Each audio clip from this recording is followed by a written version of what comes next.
سيدة سكاف إذا يعني زواجك من بدك حابة شو بدك؟ حابة أسأل أنا سؤال. بعد 15 سنة زواج قد إيه حسيتي حالك صرت زحلوية؟ فينا نقول زحلوية 100%؟ أكيد زحلوية 100%، وبفتخر أقولها. وبعدين زحلة ما تنسي أم ولادي. زحلة يا دار السلام. فيكي مربى القسودة. ما في شك. زحلوية بكل فخر. أكيد. وأم الشعر والأدب. طبعا زحلة مدينة الشعر والأدب وكل هول.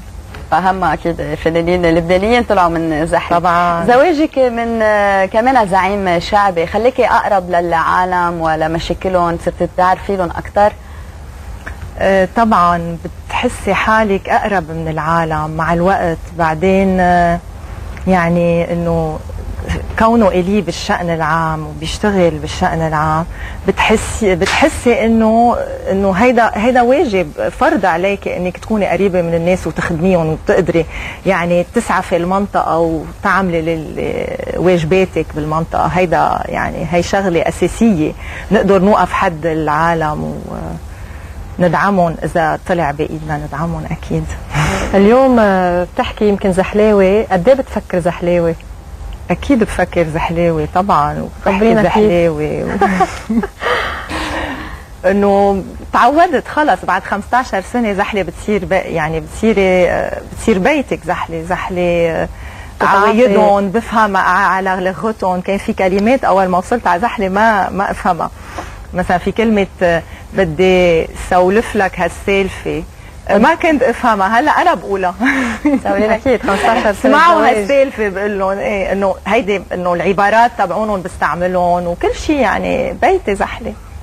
حتى في يمكن حكي بشراوي ما بينفهم بزحله، ما بعرف قد ايه. مضبوط؟ الحكي اللي بشراوي يمكن لا بينفهم فيه هيك شوي بالاو.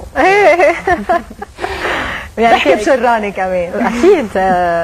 يعني اصلي الوالد واصلك اكيد. طبعا. قد ايه بتتعاطي بالسياسه الزحلويه او ممكن على مستوى اوسع؟ اكيد بتعاطى بالسياسه من خلال الي. يعني بدعم الي بكل القرارات السياسيه اللي بياخذها يلي هي لصالح زحله والمنطقه. على طول بوقف حده وبدعم كل قراراته. بكلمتين كيف توصفي الشخصيه الزحلويه؟ محبين، قريبين من العالم، مربى القسودة. مربى القسودة. وبعدين الجار بتحسيهم قراب لبعض. الجار قريب من جاره. اذا وقعت مشكله كلهم بيلتفوا على بعض. ما في قريب على القلب الزحلاوي. هيك عنده روح النكته. فيه بعده العنفوان اذا والعنفوان طبعا طبعا عندهم العنفوان الزحلاوي. ما في شك ابدا. يعني هي شغله لقيتها كثير قريبه بشري كمان عندهم هالعنفوان، وانه نحن بدنا هيك وبدنا نعمل. بتعرفي هالعقليه الحلوه اللي بحبها كثير انا. مبين. سيدة سكاف. مريم عيطيلي